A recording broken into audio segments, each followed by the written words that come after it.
Okay. Hello, everyone. My name is Liz Bato, and I am a third year medical student at the University of South Florida, Morsani College of Medicine.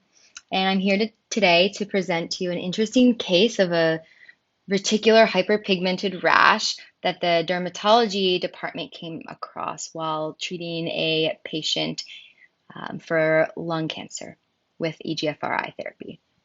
So, to tell you about our case, we had a 45-year-old male patient on poziotinib, which is an EGFR targeted therapy for lung adenocarcinoma, and he had been being followed by the dermatology department for years for a variety of different things, skin reactions related to his treatment.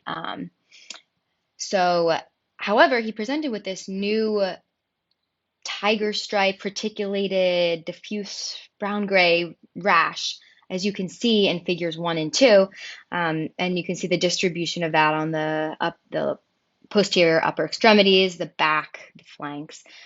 He didn't actually have any symptoms associated with it, like itching or irritation, so he declined a biopsy. This rash caused by the poziotinib seemed unrelated to a different EGFR related folliculitis that he was being treated for. And we'll talk a little bit more about that as well.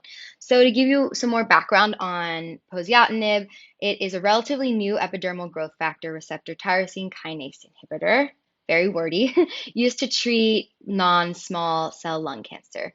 So EGFRi therapy is used to prevent tumor growth in a variety of cancers with this specific EGFR overexpression mutation. And this gene is really important for the survival of many healthy tissues, including skin. So you can imagine that blocking this pathway would cause a variety of side effects, things that we don't want. So EGFRi therapy is known to cause dermatological toxicities, but they're usually more so acneiform rashes like a papulopustular rash, itchiness, periungual abnormalities like around the nails, and hair loss like alopecia. They are rarely known to cause pigmentary changes. And poziotinib specifically also has a very similar side effect profile to other EGFRi therapies. Our patient was being treated with monocycline, important to mention, which is a tetracycline antibiotic used to treat adverse skin reactions from EGFR therapy. He had a folliculitis that was being treated with the monocycline, and then he did actually develop a rash, a hyperpigmented rash from this therapy, which monocyclines are known to cause hyperpigmented rash, photosensitivity. But this rash was distinct from the one that we talk about today. And that one was more in a classic pre-tibial pattern, and it resolved with the discontinuation of monocyclines. So, but we did have to consider it in our workup of this rash. So current literature really does not describe any type of hyperpigmented marbleized rashes associated with poziotinib therapy or EGFRi therapy in general.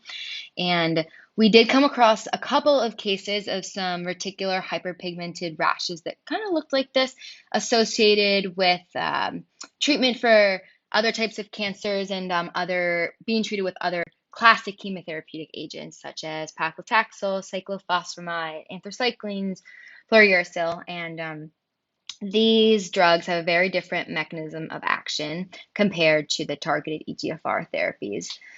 So it made it difficult to really conclude any association or linked etiology with those cases.